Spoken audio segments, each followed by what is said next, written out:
పెళ్ళే వీళ్ళకి సంవత్సరం కూడా కాలేదు కాబట్టి జడ్జి గారు వీళ్ళకి 6 నెలలు టైం ఇస్తారు. నేను గాయత్రిని చంపడం ఏంటి? గాయత్రి బతికే ఉంది. నేను ఈ ఇంటి పెద్దాళ్ళుని, గాయత్రి భర్తని. గాయత్రి, నన్ను క్షమించు. నీ మాట వినకుండా తప్పుదారి పట్టినందుకు నాకు సరైన శిక్షే పడింది. మీరేమో గాయత్రి బతికే ఉందంటున్నారు, భార్గవ్ ఏమో గాయత్రి చనిపోయిందని, నేనే చంపానని నా మీద కక్ష కట్టి చిత్రహింసలు పెడుతోంది. ఎవరిది నిజమో ఎవరిది నాటకమో భార్గవిని పిలిస్తే తేలిపోతుంది. నిన్ను ఇష్టపడి పెళ్లి చేసుకున్న మా చెల్లెల్ని డబ్బు కోసం పిచ్చిదాన్ని చేశావు. ఇదిగో, నేను మోసం చేశానంటున్న మీ అక్క ఇక్కడే ఉంది. మీ అక్క బ్రతికే ఉన్నా నా మీద ఎందుకు నిందలు వేశావు? నీ నాటకాలు ఆపి నిజం బయటపెట్టు. ఇంతమంది నీ భర్తను అవమానిస్తుంటే నీకు నవ్వులాటగా ఉందా? సూర్య,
శాంభవి, ధన్యోస్మి తల్లి, ధన్యోస్మి.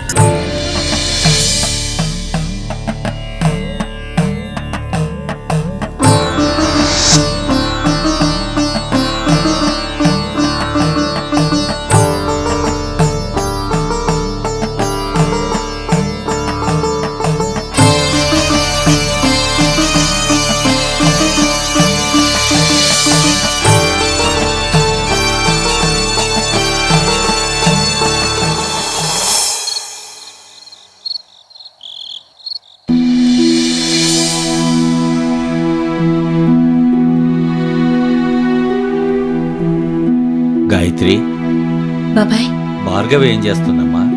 నిద్రపోతుంది బాబాయ్. మీ ఆయనేడి కనిపించట్లేదు, ఉన్నాడా వెళ్ళిపోయాడా? అది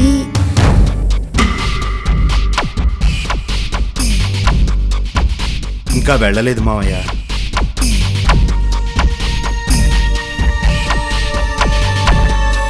ఒకసారి మిమ్మల్ని క్షమాపణలు అడిగి వెళ్ళిపోదామని ఉన్నాను, కానీ మిమ్మల్ని క్షమాపణలు అడిగే అర్హత కూడా నాకు లేదు. మీరు నన్ను క్షమించరు, నాకు ఆ విషయం తెలుసు. క్షమించడానికి నేనేమైనా చిన్న తప్పు చేశానా? గాయత్రి పట్ల ఒక మృగంలా ప్రవర్తించాను. ఏ భర్త భార్య పట్లంత దారుణంగా ప్రవర్తించుండడు. అలాంటి వాడిని ఇప్పుడు మారానంటే ఎవరు నమ్ముతారు చెప్పండి?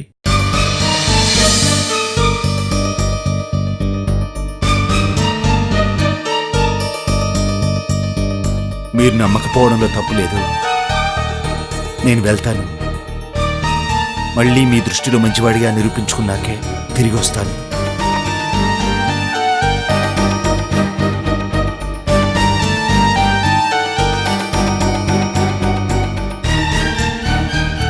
అందరికంటే ఎక్కువ క్షమాపణలు చెప్పుకోవాల్సింది నీకే గాయత్రి.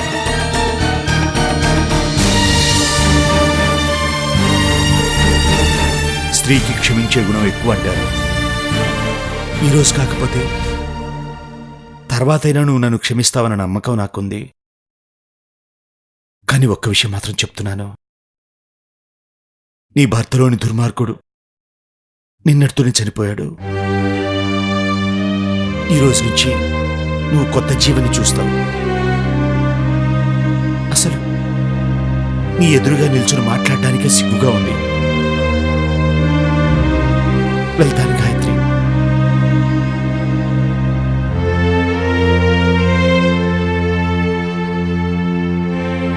నువ్వు అసలే ఉట్టి మనిషి కావు.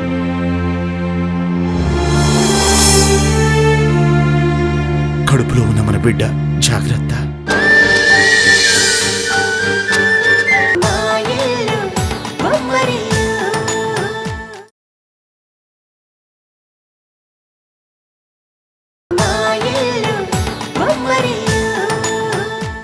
కడుపులో ఉన్న మన బిడ్డ జాగ్రత్త.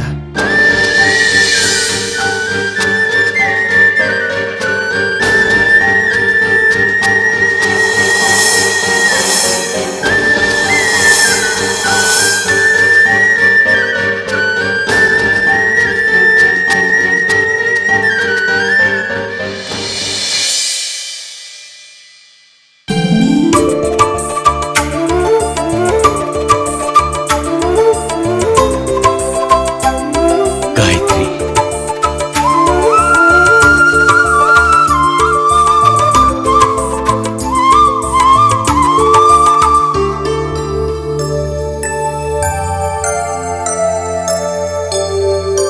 ఏమ్మా ఇది నిజమా? నువ్వు తల్లి కాబోతున్నావా?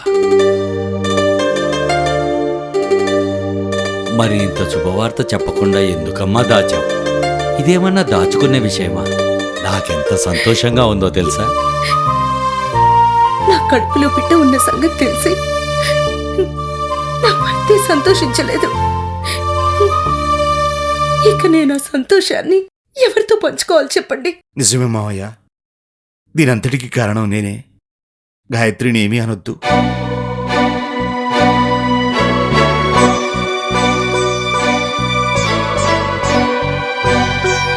నా వల్ల గాయత్రికి జీవితంలో సంతోషమే లేకుండా పోయింది. ఇంకా దగ్గరుండి బాధ పెట్టడం ఇష్టం లేకే వెళ్ళిపోతున్నాను.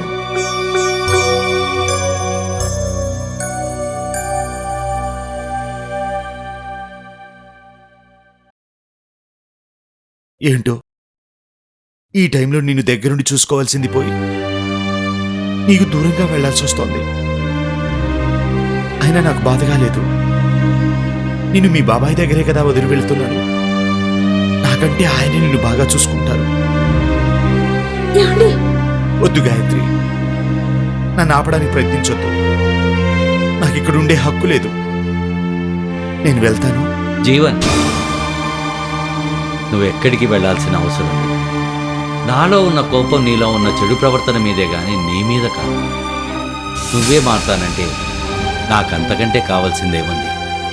నువ్వెక్కడికి వెళ్లాల్సిన అవసరం లేదు. ఇక్కడే ఉండి గాయత్రిని బాగా చూసుకో.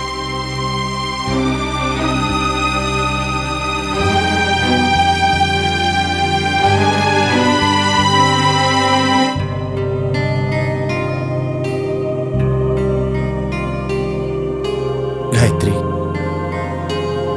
ఇంకా నా మీద కోపం పోలేదా?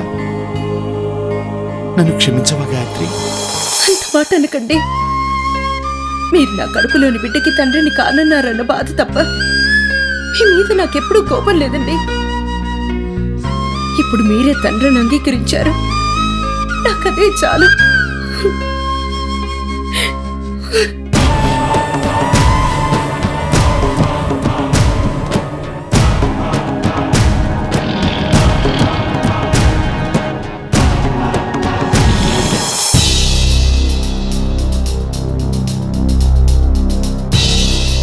ఇంతకన్నా దారుణం ఇంకోటి లేదు. నిజం చెప్దామని ఇంటికెళ్తే కనీసం ఇంటి అల్లుడన్న జ్ఞానం కూడా లేకుండా మెడ పట్టుకుని బయటికి గెంటుతారా? ఆల్రెడీ వాళ్ళు విడాకులు ఇవ్వాలని నిర్ణయించుకున్నాక ఇంకా ఇంటర్వ్యూడని మర్యాద ఎందుకు చేస్తారు? ప్రతిసారి వాళ్ళు ఏం చేసినా ఫోన్లే అని ఊరుకుంటూ ఉంటే వాళ్ళ ఆగడాలకు అంతే లేకుండా పోయింది. ఇప్పుడు నా తమ్ముడు ఒంటి మీద చెయ్యి వేశాక కూడా చూస్తూ ఊరుకుంటూ ఉంటే మనం మరింతలో పోయిపోతాం. పద, ఇప్పుడే వెళ్ళి వాళ్ళ సంగతి చూద్దాం. చాలండి. మీ ఆవేశానికి ఒక వేళ పాళ అంటూ ఏమీ లేదు. ఇంత రాత్రిపూట మీరు వాళ్ళ ఇంటికెళ్ళి గొడవ పెట్టుకోవాల్సిన అవసరం అస్సలు లేదు. అసలే వాళ్ళకక్కడ స్థానబలం ఎక్కువ. మీరెళ్ళి మరింత అవమానపడడం తప్పించి ఇంకేం చేయలేరు. ఆవేశపడడం కాదు, ఆలోచించండి. జరిగిన అవమానాన్ని గుర్తుపెట్టుకుని అంతకు 10ంతల అవమానం జరిగేలా చూడండి. అది ఎలాగో జరుగుతుందిలే. అయినా వాళ్ళతో సంబంధం తెగదించుకుందామని నిర్ణయించుకున్నాక ఇంకా ఏం నిరూపిద్దామని వాళ్ళ ఇంటికి వెళ్ళావు? నా మీద పడ్డ నింద తొలగించుకుందామని వెళ్ళానన్నయ్య. లేకపోతే భార్గవి నా మీద వేసిన నింద నన్ను జీవితాంతం వెంటాడుతూనే ఉంటుంది. భార్గవి ఇలా ప్రవర్తించడానికి కారణం వేరే ఉందన్నయ్య. వాళ్ళ అక్కయ్య నేను మోసం చేసి ఆమె చావు కారణమయ్యానని నా మీద పగ తీర్చుకోవడానికి నన్ను పెళ్లి చేసుకుంది. వాళ్ళ అక్కకి నీకు సంబంధం ఏంట్రా? ఆమె చావుకు నువ్వు కారణం కావడం ఏంటి? అదో పెద్ద కథ అన్నయ్య. భార్గవి వాళ్ళ అక్క నాకు క్లోజ్ ఫ్రెండ్ కావడం వల్ల ఏవో కొన్ని అర్థాలేని ఆధారాలతో నా మీద అనుమానం పెంచుకుంది. ఎంత చెప్పినా వినిపించుకోవట్లేదు. ఈరోజు వాళ్ళ అక్కని పెళ్లి చేసుకున్నవాడు కనిపించాడు. అతన్ని భార్గవి దగ్గరికి తీసుకెళ్తే తప్పు నాది కాదన్న విషయం రుజువవుతుందని తీసుకెళ్లాను. ఏమంది? నువ్వు తప్పు చేయలేదని అంగీకరించిందా? నేనే తప్పు చేయలేదని తనకు ముందే తెలుసన్నయ్య.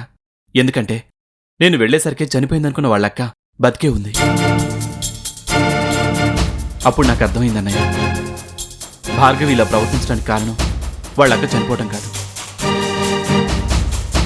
కేవలం దీన్ని ఒక నెపంగా పెట్టుకుని ఎందుకని ఇన్నాళ్ళు సాధించిందన్నయ్య. కారణం మాత్రం తెలియటం లేదు. హహ, కారణం ఇంకేముంది? తెలిసిందే కదా, మన 2 కుటుంబాలకి పడదు. ఆ రాజేంద్ర మన మీద పగ సాధించడానికి భార్గవిని ఎరగా పెట్టాడు. నిజం బయటపడి నువ్వు వెళ్ళి నిలదీసేసరికి ఏం చెప్పాలో అర్థం కాక నిన్ను బయటికి గంటేశాడు. అసలు వాళ్ళన్నింటికీ ప్రిపేర్ అయ్యే భార్గవితో నీ పెళ్లి ప్లాన్ చేశారు. వాళ్ళకు తగిన శాస్తి జరగాలంటే వెంటనే విడాకులు నోటీసులు పంపించాల్సిందే. నో, వాళ్ళకది పెద్ద షాక్ అనిపించదండి. నిజమైన షాక్ అంటే సూర్యకి వెంటనే పెళ్లి జరిపించేయాలి. నిజమే, కానీ విడాకులు కాకుండా మళ్ళీ పెళ్లి ఎలా చేస్తాం? కోర్టు నిబంధనల ప్రకారం కనీసం 6 నెలలైన గడవందే విడాకులు ఇవ్వరు. అంటే మళ్ళీ ఆ పిచ్చిదాన్ని తీసుకొచ్చి ఇంకో 6 నెలలు కాపురం చేయిస్తారా? వాళ్లకు మనల్ని ఎలాగైనా సాధించాలనే ఉద్దేశం ఉంది కాబట్టే ఈ విడాకులు నెపం పెట్టుకుని సంవత్సరాల తరబడి కోర్టులు చుట్టూ తిప్పుతారు. మళ్ళీ మన జుట్టు తీసుకెళ్లి వాళ్ల చేతిలో పెట్టినట్టవుతుంది. అదే మనం ముందు పెళ్లి చేస్తే వాళ్ల జుట్టు మన చేతిలో ఉంటుంది.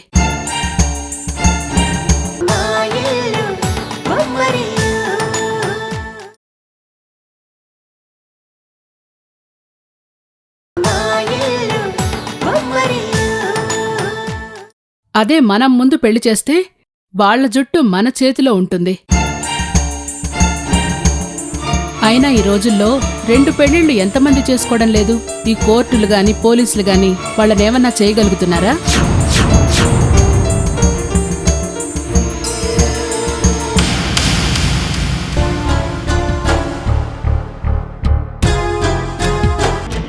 లేకపోతే సొసైటీలో వాళ్ళ గౌరవానికి ఏమైనా తక్కువైపోయిందా? సూర్య, వాళ్ళకి తగిన శాస్తి జరగాలంటే నువ్వు మళ్ళీ పెళ్లి చేసుకోవాలి.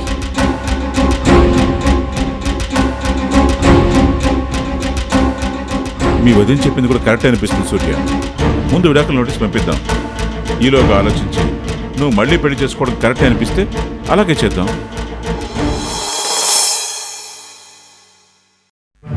ఇదా అసలు ప్లాను? ముందు విడాకుల కోసం ఒప్పించింది, ఇప్పుడు ఇంకో పెళ్లి కోసం పేరేపిస్తుంది. తర్వాత ఎవరో ఎందుకు నా చెల్లెల్నే పెళ్లి చేసుకోవచ్చు కదా అంటుంది. వదిన మాయలన్నీ అన్నయ్యకి అర్థం కావడం లేదు. చెప్పినా వినే పరిస్థితిలో లేడు. ఇక భగవంతుడే కాపాడాలి.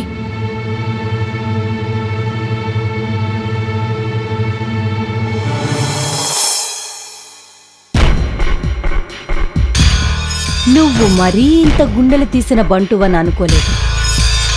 అన్నాళ్ళు నా ఇంట్లోనే ఉంటూ నా ముందే తిరుగుతూ గాయత్రి మొగుడువన్న సంగతి తెలియకుండా మెయింటైన్ చేశావంటే నువ్వు మామూలుడివి కాదు, మహామాయగాడివి. నన్ను క్షమించద్దయ్యా. అప్పటి పరిస్థితుల్లో కొన్ని నిజాలు రాయాల్సి వచ్చింది. కానీ నేను ఎన్ని మాయలు చేసినా ఈ అత్త ముందు దిగదుడిపేగా. ఎందుకంటే ఎన్నో అబద్ధాలు చెప్పి అందరినీ నమ్మించిన నేను ఒక్క నిజాన్ని నేను ఎవరి చేత నమ్మించలేకపోతున్నాను. గాయత్రి కడుపులో పెరుగుతున్న బిడ్డకి తండ్రి నేను కాదు. ఆ విషయం చెప్తుంటే ఎవరూ నమ్మడం లేదు. నువ్వు చెప్పేది నిజమా? మరి ఆ కడుపు ఎలా వచ్చింది? ఎందుకత్తా కడుపు దించుకుంటే కాళ్ళ మీద పడుతుంది. నేను ఇంతవరకు దాన్ని ముట్టుకున్నదే లేదు. దాని బిడ్డకి నేనెలా తండ్రిని అవుతాను? ఎవరితో తిరిగిందో ఏమో. వెంటనే దాన్ని మెడపట్టి బయటికి గెంటేకుండా ఇంతవరకు ఎందుకు ఊరుకున్నావు జీవన్? ఏం చేయమంటారు అత్త? ఇప్పుడు నా మాట ఎవరు వింటారు? అందరి దృష్టిలో గాయత్రి మంచిదే, నేనే చెడ్డవాణ్ణి. పైగా ఇప్పుడు దానికి మామయ్యాండ ఉంది. ఏమన్నా అంటే అది ఇంకా బరి తెగిస్తుంది. నేను ఉన్న పరువును పోగొట్టుకుని బజార్లో పడతాను. అందుకే ఈ నిప్పులాంటి నిజాన్ని కడుపులో దాచుకున్నాను.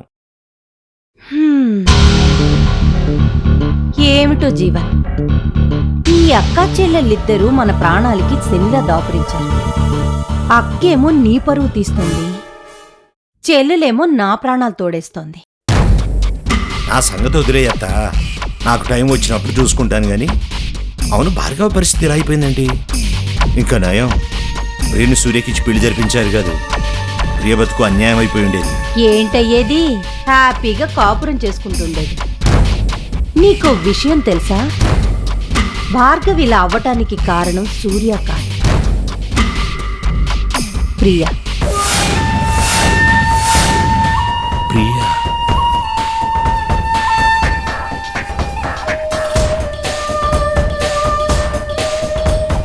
తను ఈ భువనేశ్వరి కూతురు జీవన్. తనకి దక్కంది ఎవ్వరికీ దక్కనివ్వదు. తను కోరుకున్నది ఎలా సాధించుకోవాలో తనకి బాగా తెలుసు. అందుకే భార్గవిని పైకి పంపించే ఏర్పాటు చేసింది.